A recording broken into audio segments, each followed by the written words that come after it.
పండ్లల్లో నెంబర్ 1 పండు అంటే జామ పండు. ఎందుకు? రీజన్ చెప్పాలి కదా. ఊరికే జామ పండు గొప్పదంటే ఎందుకు గొప్పది? ఇందులో ఎవ్వరు మోసం చేయడానికి జామకాయకి లేదండి అసలు. అన్ని కలుషితమైనవి, ఒక్క జామకాయ కలుషితం కాలేదు. ఇప్పుడు ఏ పండైనా తయారైతే కొయ్యాలి. తయారవ్వకుండా కూడా రాలిపోయినా అది తినడానికి పనికొస్తున్నది. నిమ్మ పండు గాలికి రాలింది, నిమ్మకాయ రాలిపోయింది, దాని కార్బైడ్ వేస్తే ముగ్గుతుంది. నిమ్మరసం పిండుకోవడానికి మళ్ళీ మార్కెట్కి లేత పిందులు పెడితే కొండవు, అందుకని దాని కార్బైడ్ వేస్తే రంగు వచ్చేస్తుంది, పైన కొనేస్తాడు.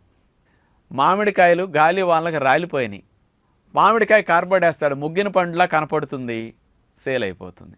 అరటికాయ ఇంకొక నెల రోజులు, నెల 15 రోజులు ఉంటే కానీ చెట్టును తయారు కాదు, కానీ ఈలోపు గాలికి ఇరిగిపోయింది చెట్టు, ఆ అరటికాయలను కోసుకొచ్చి కార్బైడ్ వేసి అమ్మేస్తాడు. అంతే. బత్తాయిలు అంతే.